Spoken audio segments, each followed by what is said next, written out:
will be an opportunity at the end to ask any questions that pop up. So just make a mental note of them or write them down, and we will get to everyone. Kind of reiterating what Ellen said a little bit about me, I'm a social worker in New Jersey and New York, and I'm trained to provide evidence-based therapy to children, adolescents, and young adults. I specialize in OCD and related disorders. And like Ellen said, I do bring a unique perspective to tonight because I am trained in both school-based and clinical work.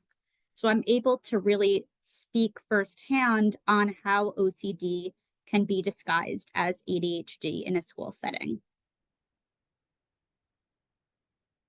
So for those of you who aren't familiar with obsessive-compulsive disorder, or OCD, it is an anxiety disorder that causes people to experience intrusive thoughts, which are obsessions, and repetitive behaviors, which are compulsions. Obsessions are reoccurring, unwanted, intrusive thoughts, images, or urges that can cause significant anxiety and distress. And compulsions are repetitive behaviors that people feel compelled to perform to get rid of the obsession and temporarily reduce anxiety. Keyword, temporarily reduce anxiety. So OCD is most commonly diagnosed by age 19, and boys typically develop OCD at an earlier age than girls. And with this being said, it is possible to develop OCD as an adult, it's just less common.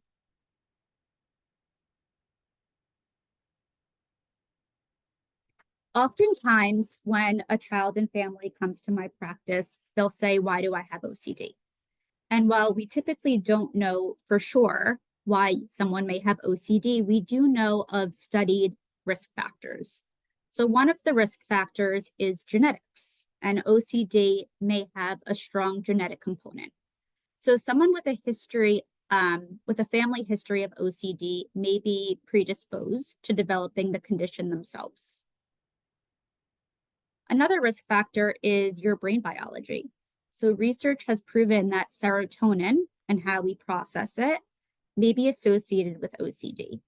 And serotonin is a chemical messenger in our brains that is connected to sleep, mood, and anxiety.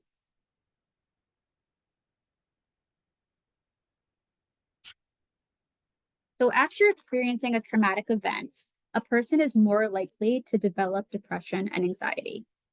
People who have experienced anxiety and depression before a traumatic event are more likely to develop OCD afterwards. So in other words, if an anxious person experiences trauma, they are more likely to develop OCD than someone who was not anxious prior to the traumatic event. Additionally, high stress can increase the likelihood to develop OCD, and this is true whether the stress is triggered by trauma or not. So we know that high stress can be linked to the onset of OCD symptoms. The next risk factor is one that I've seen more commonly in my practice over the past year or two, and this is infections. So children actually can develop OCD very suddenly following a strep or viral infection. And this form of OCD is associated with a condition known as PANDAS or PANS. And typically when a child meets criteria for PANDAS or PANS, their parent will report that their symptoms came out of nowhere. And when a parent notes that the child's symptoms have come out of nowhere, there is no indication of OCD in the past, and symptoms are very strong, it's important to rule out PANDAS and PANS.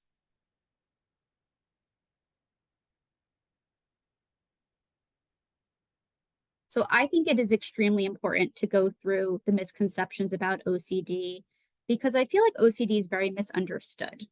And one of the common misconceptions is that everybody has a little bit of OCD. And while some people, right, may experience certain OCD symptoms, not everybody meets criteria for OCD. So OCD isn't just liking things a certain way or being particular. It actually involves really persistent and distressing thoughts and images beyond one's control. which then leads them to engage in compulsions to alleviate the anxiety caused by these thoughts. So like I said, while some of us may feel anxious from time to time, or maybe even experience some signs of OCD, meeting a diagnosis is very different.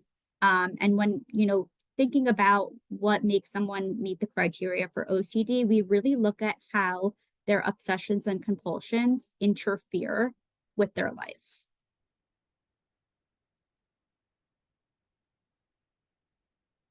Another misconception, which I think this may be the most common one, is that OCD is just about being overly clean or organized.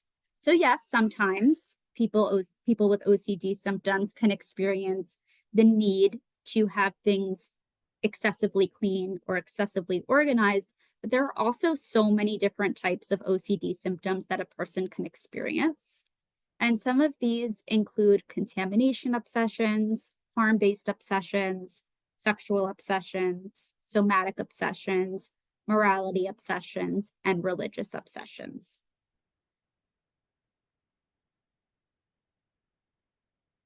Another misconception is that OCD is not treatable, and this is not true. OCD is a very treatable condition, and with professional help, you can really alleviate symptoms and live a very fulfilling life. And treating OCD often involves a combination of strategies. So, off the bat, typically when somebody meets the criteria for OCD, they will meet with a clinician who will recommend cognitive behavioral therapy, specifically exposure and response prevention therapy, which is the most effective treatment for OCD. And it involves gradually exposing yourself to feared thoughts or situations and learning to resist the urge to engage in compulsive behaviors after.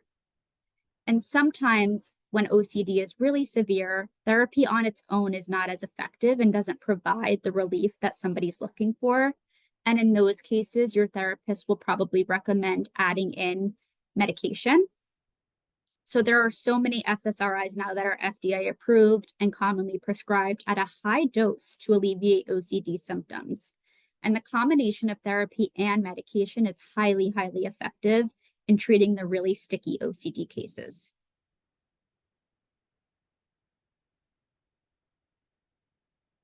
So often when we see a child with OCD, we often are able to identify another diagnosis. Some of these include other anxiety disorders, major depressive disorder, bipolar disorder, attention deficit hyperactivity disorder, ADHD, feeding and eating disorders, autism spectrum disorder, and tic and Tourette's. So during the next part of this presentation, I really want to focus on how symptoms of OCD can overlap with symptoms of ADHD.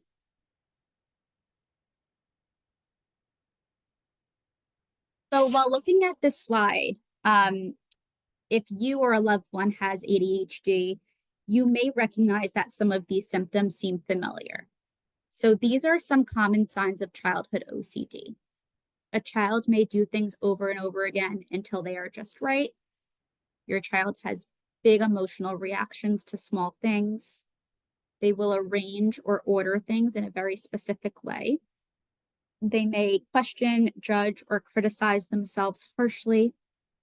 Your child may apologize constantly or seek reassurance. Your child is disengaged or easily distracted. Your child has difficulty completing homework or tasks on time, and they may struggle to make choices, even minor ones. So I'm going to give everyone a minute to kind of review this slide and make a mental note if you or a loved one experiences ADHD, if there is an overlap between the symptoms on this list for childhood OCD and the symptoms that you or your loved one with ADHD experience.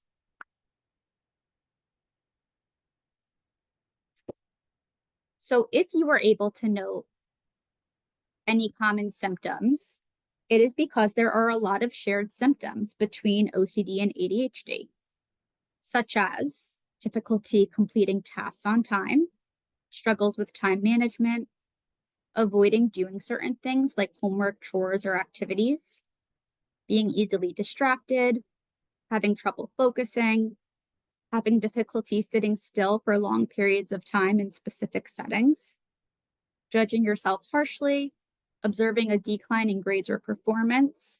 And the most important one to me is family accommodations may be present. So with OCD and ADHD, often there are family accommodations present. I ask, what is a family accommodation? So a family accommodation is when family members modify their behaviors, routines, or interactions to reduce discomfort in a loved one, often as a response to mental health symptoms. So this can include assisting in avoidance behaviors, participating in compulsions, or providing reassurance. And while family accommodations are intended to reduce immediate distress, they can actually prolong symptoms and prevent long-term recovery. So a lot of times family will say, I can't believe I was making things worse. I was just trying to help, right? And it's important to note that the intention is good. Your intention is to help your child, but long-term, what you're actually doing is more harm than good. Some examples of family accommodations for someone with ADHD may be providing constant reminders or monitoring, avoiding overwhelming situations, reducing demands or lowering expectations like homework or chores, and adjusting household routines such as modifying noise levels.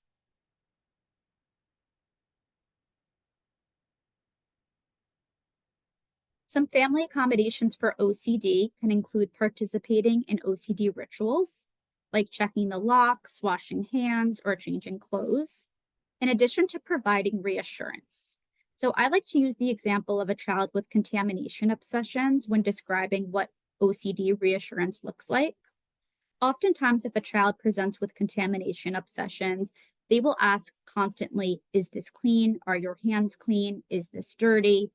And if you respond every time saying, yes, everything is clean, you're providing your child with reassurance. What you're doing is you're temporarily relieving them from the distress that they're feeling, but long term, you're teaching them that they can't handle the uncertainty of knowing if something is clean or dirty. So when you're providing reassurance, you're providing an answer to your child that either they already know the answer to, or that you're lying about because you too don't know the answer to. And what we're doing is we're teaching children not to handle uncertainty, which is the opposite of what we want to do when treating OCD. And for other anxiety-related disorders, family accommodations may look like allowing your child to skip school due to anxiety, speaking on behalf of your child, and avoiding places that may trigger fear.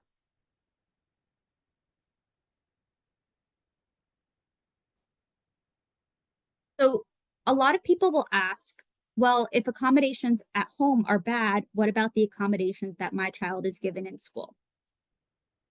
And the answer is that school accommodations are designed to provide fair access to education by addressing specific challenges a child faces in a structured academic environment.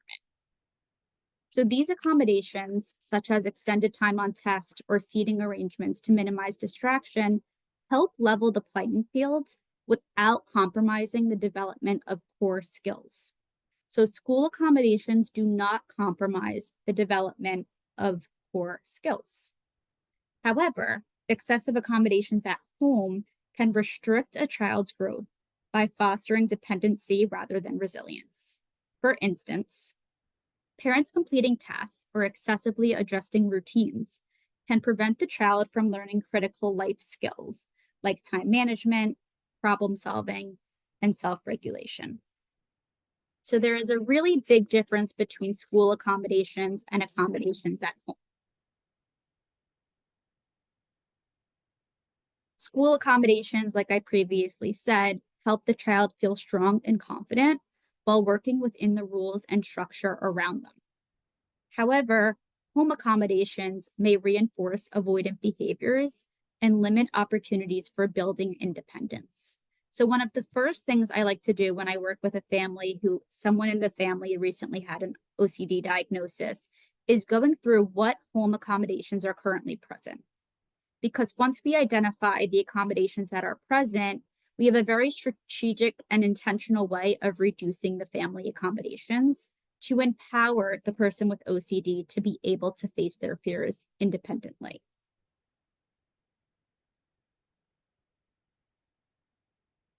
For the next part of the presentation, I would like to walk us through a case that shows how OCD can be disguised as ADHD in specifically a school setting. And after this presentation, there will be the opportunity to ask any questions you may have. I'll pause at the end of each slide so you have a chance to write down whatever comes to mind. So for this presentation, we are going to use the example of Elliot, who is an 8-year-old boy and was brought to therapy by his parents due to concerns about his difficulty focusing in school, frequent fidgeting, and struggles completing assignments on time. So his teachers reported that he often seemed off task, staring out the window, and rarely completed in-class work without constant redirection. At home, his parents observed that Elliot frequently became frustrated when doing his homework, often erasing and rewriting answers repeatedly, and he seemed continuously behind in getting ready for school or bed. So Elliot had difficulty with time management. As a little bit of background information, Elliot is the youngest of 3 children and has no significant medical history. His parents described him as a perfectionist, often insisting on doing things just right. They shared that he has always been meticulous, but the behaviors have intensified over the past year. For example, Elliot often changed his clothes multiple times before leaving the house, fearing that something might go wrong if he didn't wear the right outfit.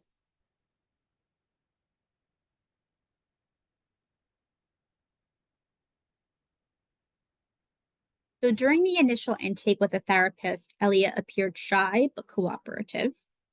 He seemed distracted at first, looking around the room and adjusting his position repeatedly. However, when engaged in tasks requiring focus, like puzzles or storytelling, he demonstrated strong, sustained attention. He frequently asked for reassurance about his performance, saying, "Did I do it right?"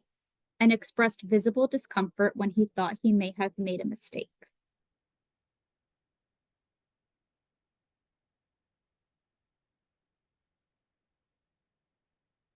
An evaluation was conducted, including interviews with parents, teachers, and behavioral rating scales.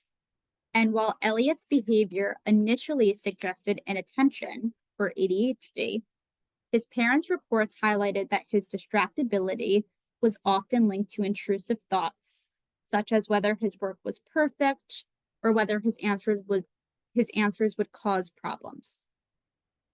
His frequent fidgeting was less about hyperactivity and more about ritualistic behaviors, such as tapping his pencil a certain way before writing.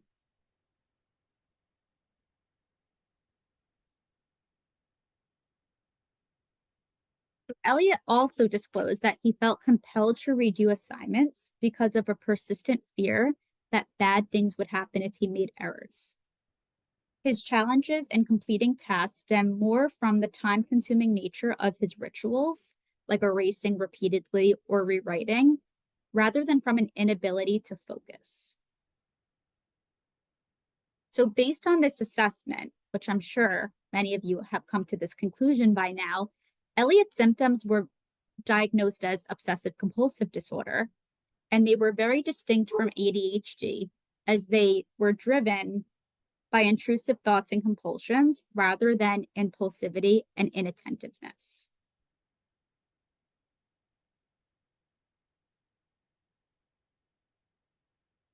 That brings us to the end of the presentation, and I wanted to open up the next 30 minutes for any questions, comments that anyone may have.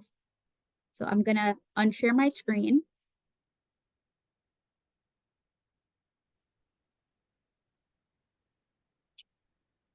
I guess I can start with a question. Hi, I don't know if you can. My name is Kate Dalton. I have a 13, 14-year-old that has combined ADHD and OCD. And just to give a little history, it started off with ADHD. He had some difficulty. He's got like a couple different things, some sensory. He was a sensory seeker, difficulty reading with dyslexia, and as well as like, kind of the hyperactive, impulsive type. And we treated that pretty well with stimulants, and everything was going well until right around the pandemic. So he must have been maybe like a fifth grade. And then he started getting like this intense fear of bugs and on airplanes. So at that point, we decided to add the SSRI. And it was a really difficult decision for me. For some reason, one medication was like something I could mentally handle. And I work in the medical field, but two just seemed like overwhelming. And he did great. He's done great since. Now he is, like I said, he's 14. He's kind of entering the age of, he's entering high school next year, puberty. And I was like, I only wanted to put him on the SSRI temporarily. So or this is more of I understand it's a drug question, but and you're a social worker, how do I take them off? When do I know if it's time to try to take them off? And do I try, is puberty and SSRIs in kids a factor at all? That's a really good question. I would say, typically speaking, and it does vary case to case, we would typically want to see the child managing symptoms consistently for about a year, like a full academic school year and summer, before considering tapering off. If your child has been pretty stable and symptoms have been manageable since the start of the SSRI, I would say, and sorry, when did you say your child started the SSRI? It's probably been like almost 2.5 years now, maybe 3. So it's been the duration of an entire school year, at least, if not 2. Right. I would say if symptoms have been manageable and you feel like you want to try to taper off, now's a good time. I would say make sure it's not a time of very high stress or any sort of transition.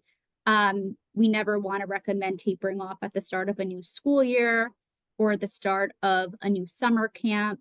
But I would say like about maybe like around the new year, when it's mid-academic year, if everything is still pretty stable, definitely talk to the psychiatrist. The only issue is that from a home standpoint, like we were like, my husband and I were like, okay, we're ready. And then I went to like back to school and they had expressed some symptoms that I had not known about, some rigidity. And then that took my whole decision up in the air. Yeah, I mean, I think that probably where the teachers are coming from is important to note. If there is still symptoms popping up in school, I would probably recommend, if your child is doing well on the medicine, it's not harmful, right? There's no harm in staying on it if it's helping. If there were no symptoms identified in school and at home, I would say go for it. Of course, tapering off with the guidance of a psychiatrist in very small doses and modifying, any behavioral changes that pop up. But if there are still things popping up in school, I would be a little more cautious. Right. But the real driving force for me is the worrying about the chemical changes with puberty and it being masked by the SSRI, or not, like, things are supposed to naturally happen. Is that a concern? I don't think so. We prescribe SSRIs very frequently to adolescents, actually currently going through puberty. Do you know how often people are able to get off the SSRI after they make it through this adolescent teenage phase?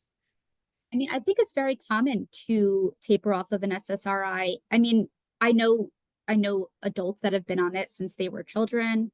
I know people who start it as an adult. I know children who are on it for 2 years and then they're no longer on it and they no longer need it. Maybe it helped them with a really stressful time in their life, or before they had the coping skills needed to be without it. I think there's so many different factors involved but I don't think being on medication while going through puberty is Okay. something to be concerned about. Thank you. I have a question Mhm. about the providing assurances and in the home environment. So, yeah, is everything clean? Is everything clean? And, or I know, one student, saying, I'm going to throw up. Am I going to throw up? Am I going to throw up? And the parent would say, no, you're not going to throw up. So what, if that's not the right thing to do, what do you replace it with?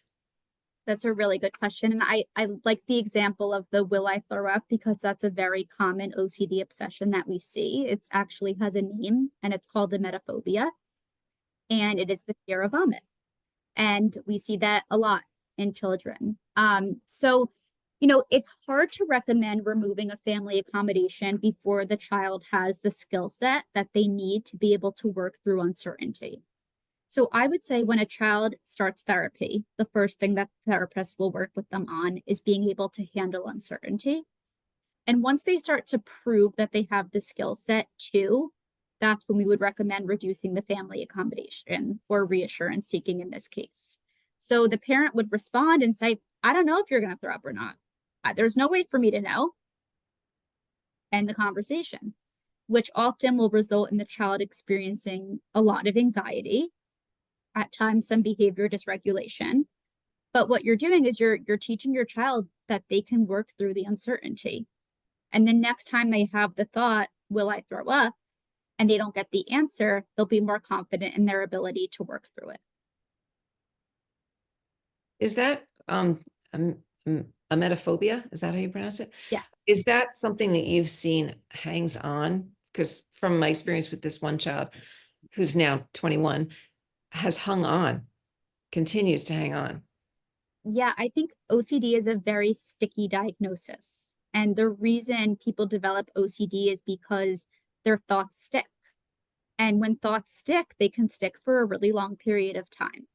And I think, a lot of my OCD patients will say they still have obsessions pop up. They still have intrusive thoughts pop up, but their ability to handle it is completely different with therapy.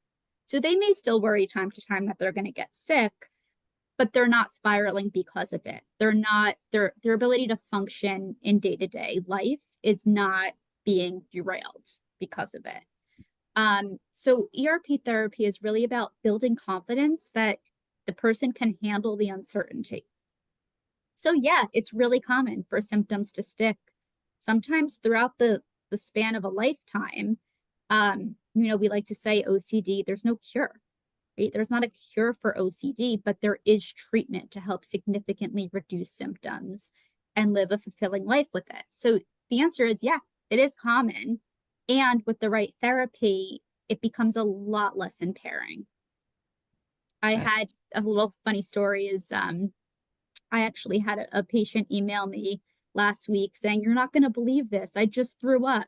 And their biggest fear is throwing up. And, their ability to handle it was completely different than when it was something that they feared.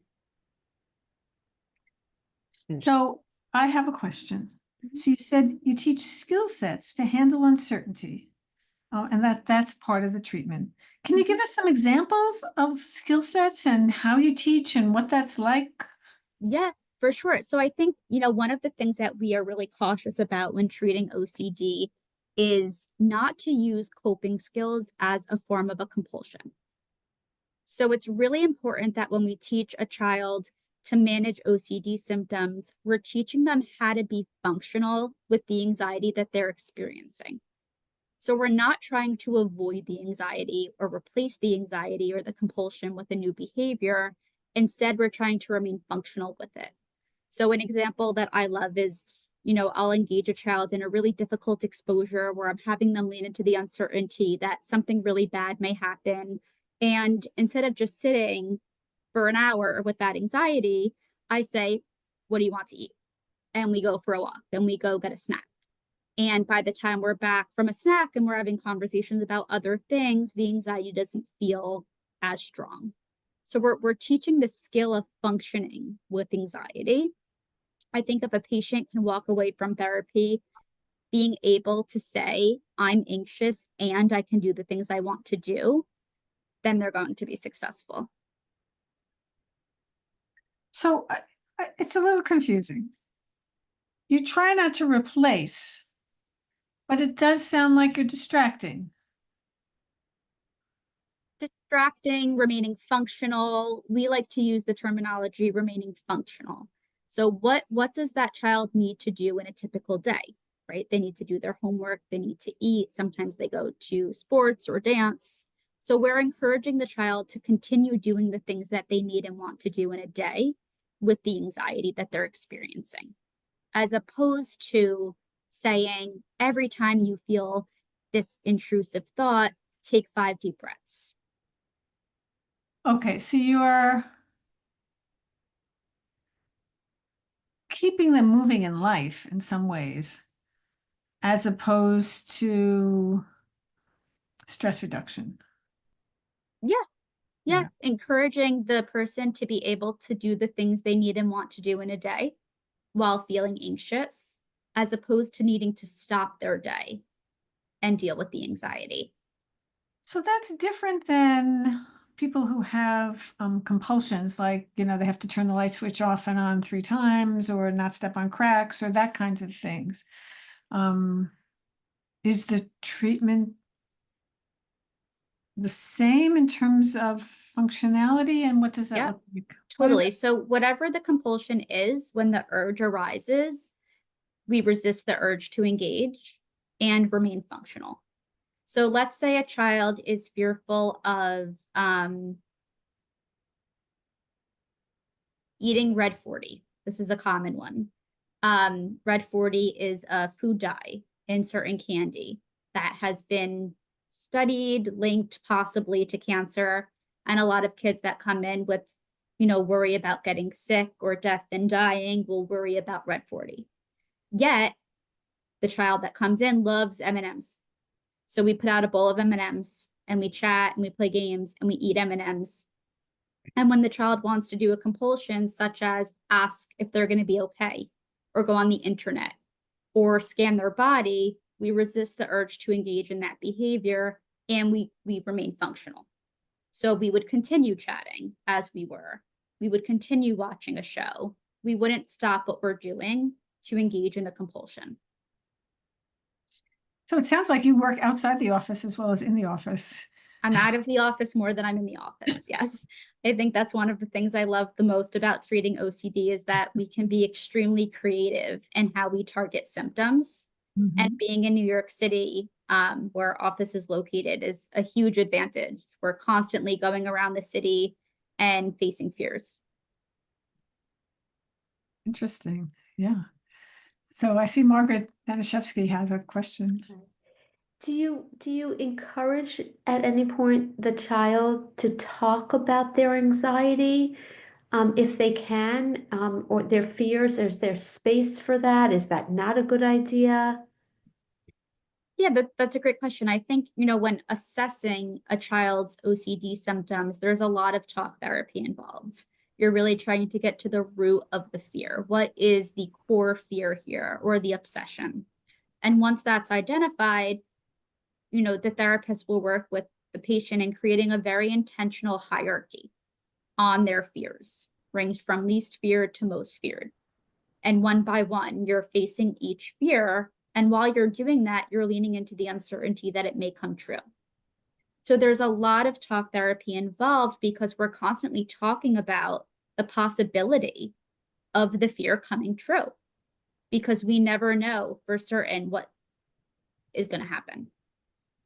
So if a child is fearful of getting into a car crash, we may actually get into a taxi cab and say, this car may crash, because we don't know. And we sit with that anxiety and we continue going to our destination. And when we get there and the child walks away from the car, they're like, oh, I was fearful that we would crash and we didn't.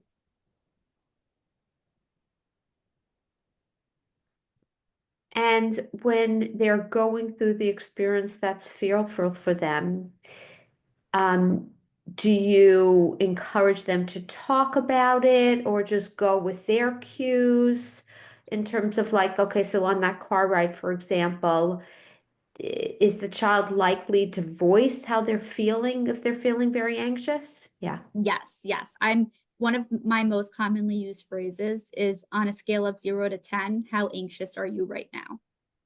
And the child will identify 1 to 10 how anxious they are. And that not only allows them to build insight in how they're feeling, but it allows me to know how far to push them next.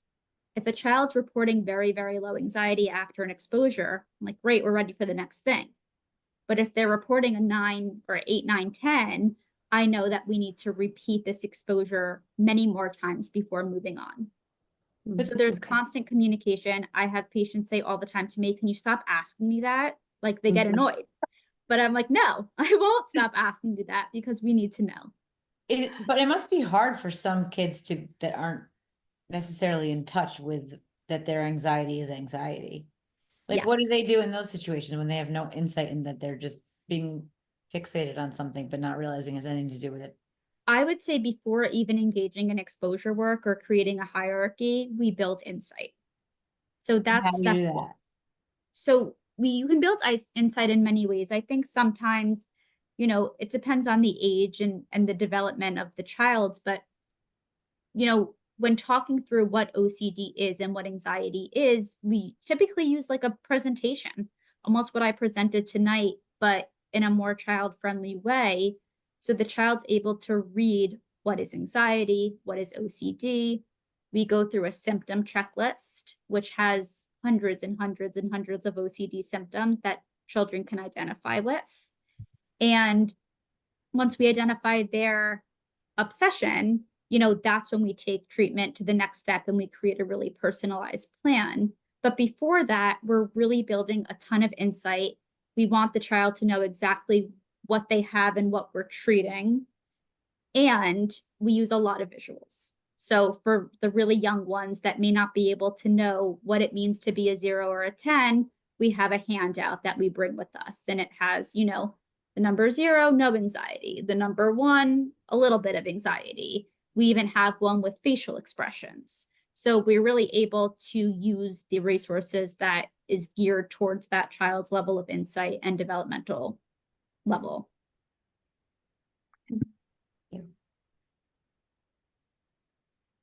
You can't see me, sorry. Hey, did you have another question? No, thank you. I just realized that when all I saw was a blur. Okay, so we started by talking about ADHD and OCD. So how do you deal with it when you have a kid who has both? So I think, the most important thing to assess for is, what is the primary concern? So we can treat OCD and ADHD, which we do very often, but, we don't want to be treating 2 things at the same time. So we want to be able to identify what is getting in the way of this person's life the most. Let's target that. And then once symptoms are more manageable, we target what's secondary. But when working with somebody with ADHD and OCD, we tailor treatment in a very specific way to their ADHD symptoms. So the psychoeducation model, that's my go-to typically for, let's say, a child, wouldn't be my go-to for a child that is extremely inattentive. I wouldn't expect them to sit and look at a presentation for 30 minutes. I would engage them in another way, whether it's through a movie or a comic book or drawing. So I think, the way that we like to tailor treatment to anyone is very specific to, who they are and what their needs are, especially when working with someone with ADHD. Another piece of that, oftentimes if somebody has, impulsivity, they are more likely to just want to engage in the compulsion, immediately engaged because they're impulsive and they have a hard time sitting with the discomfort and it's here now. So in those cases, we like to use timers. So we'll say, we're going to set a timer for 30 seconds and resist the urge to give in. And then when the child successfully does that, we then say, okay, we're going to set the timer for 45 seconds. And we work our way up using a very structured kind of time format. But I think that it's, one of the fun things about working with OCD in general is that you can be really creative. So especially when working with somebody with ADHD or any other diagnosis, we're able to tailor it as needed. Okay. Anybody else have a question? I mean, I could keep going. Andrea? I have like 14 questions, but I promise not to ask all 14. I remember learning about OCD and they were talking about the singular gyrate in the head. Like I know with ADHD, we talk a lot about the prefrontal cortex and the executive functions. Is there anything that you can say about that, or is it just like a scientific term? So oftentimes when, talking about diagnoses in general, I like to focus more in where's the level of impairment.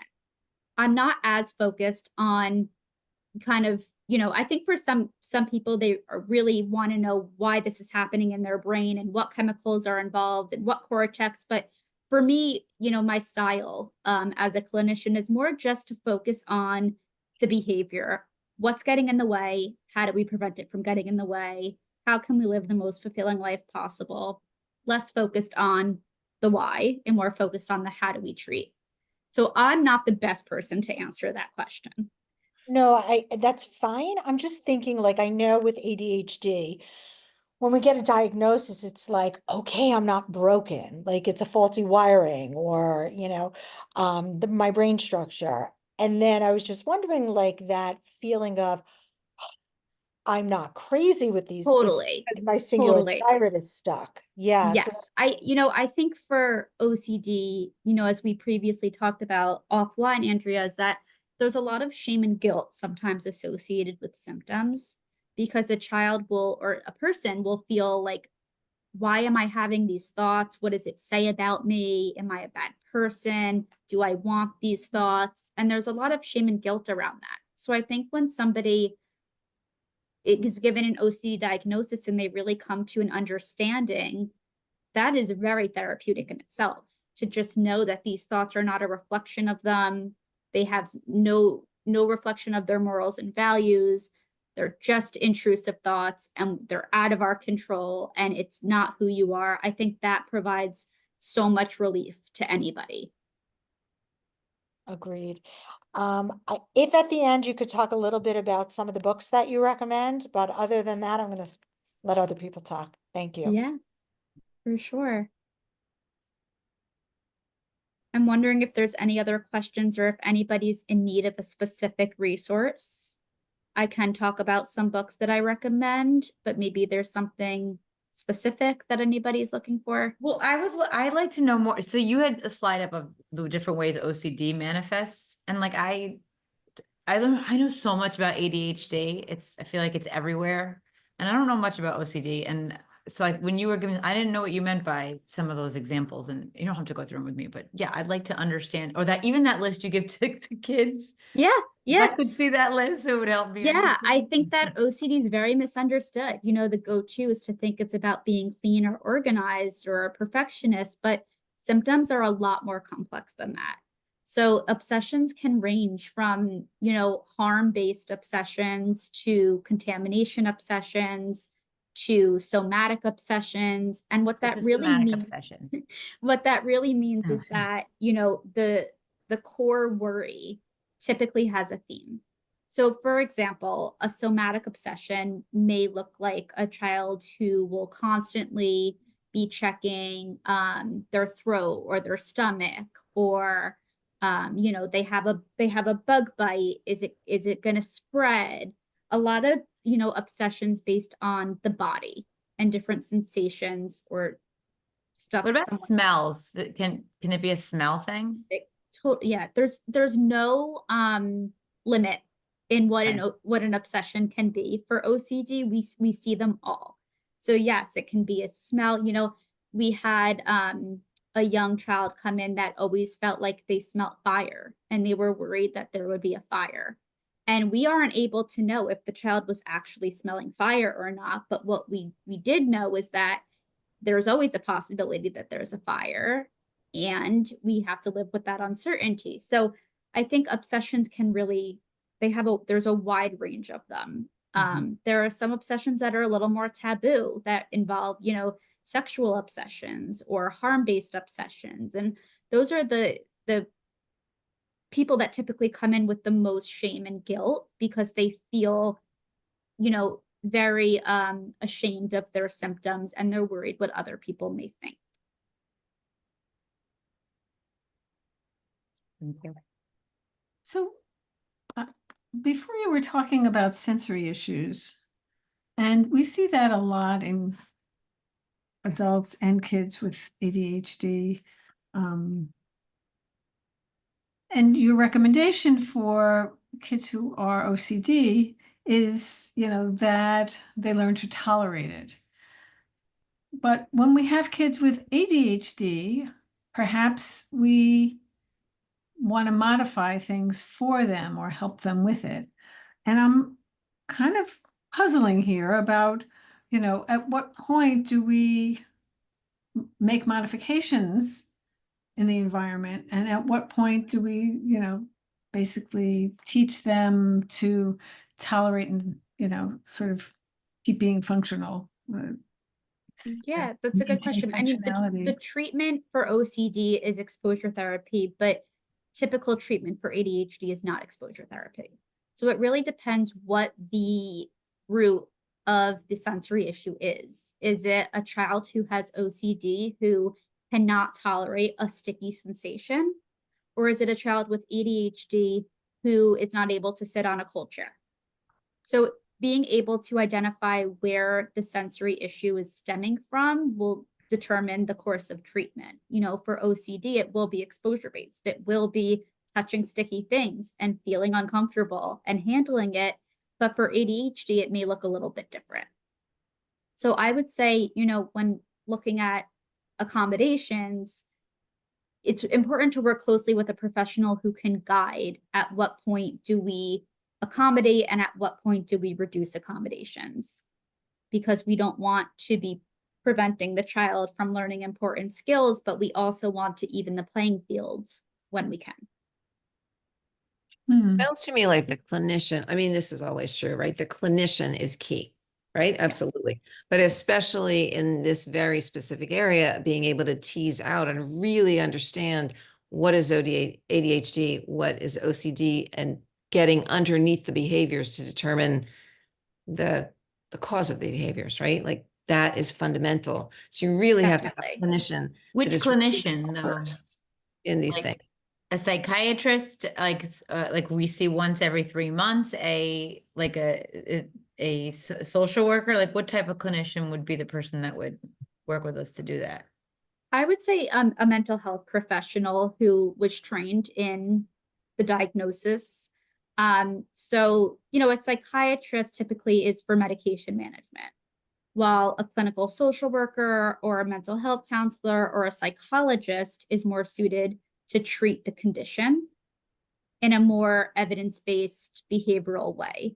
So I would say anytime you see somebody struggling with any sort of mental illness, encourage them to seek out the help of a professional who's trained in, the go-to intervention. So if somebody presents with an anxiety disorder, you really want to find a clinician that has good CBT training, which is the go-to form of therapy for anxiety. If you're working with somebody who presents with a learning disability, you want to seek out a learning disorder specialist. And these people exist. They're actually, nowadays pretty easy to find. There's really reputable practices out there. And, Google is a great resource. I also would say the Child Mind Institute website is an amazing resource. There's a ton of articles for parents on there. There's a ton of articles for children. There's lists of providers and what their specialties are and what their trainings are. There's links to other, nearby practices as well. We are able to provide referrals based on where you live. And, I think it's, getting the right form of treatment is essential. Hubble, Hubble. No, Google. Google. Google. Thank you. Just, I mean, doing a quick Google search, Understood. like OCD specialist near me, they'll come up. It's a great place to start to kind of tease out the type of help that you are looking for. So Sydney, I have a And- question, and I don't think it's one, it's a hard one to answer, I think, but so as you're starting to work with someone new, how much time do you give it till you know, okay, wait, we're going down the wrong path here. This isn't working at all. Or Mhm. this is moving, but not like, how do you judge and how much time do you give it?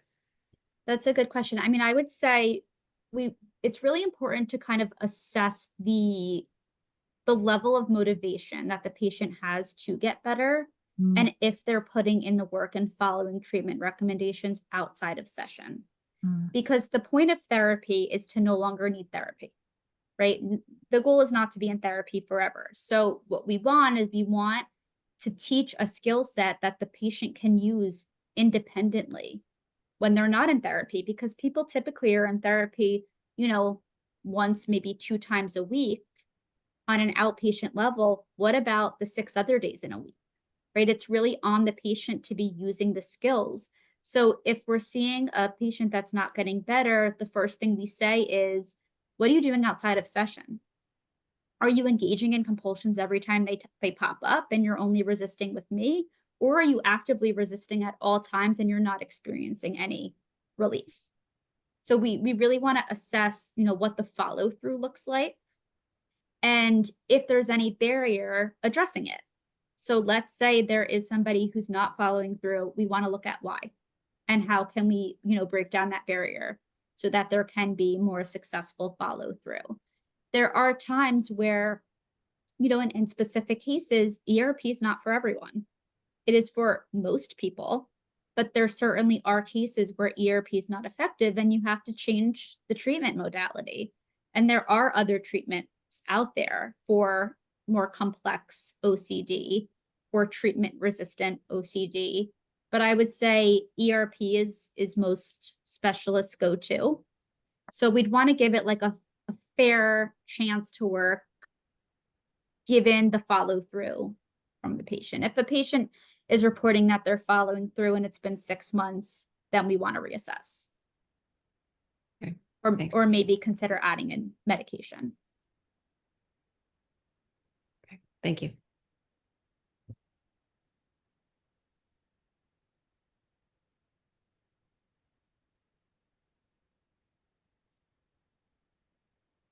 Any other questions? Go Yeah. ahead, please.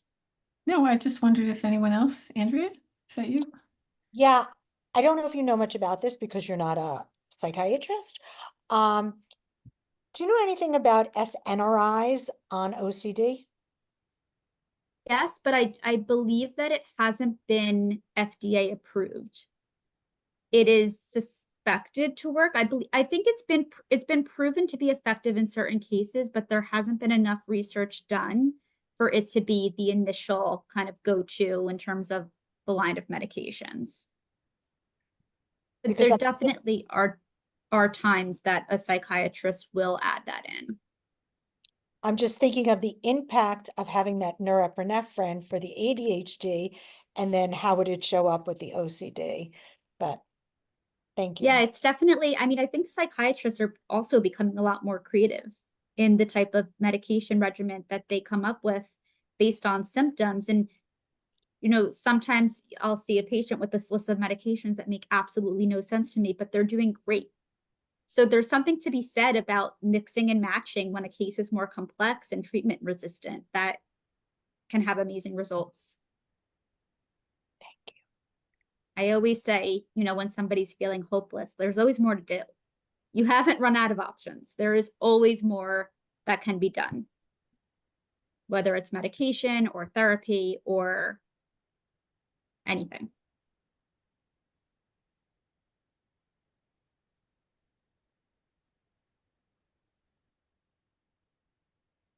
So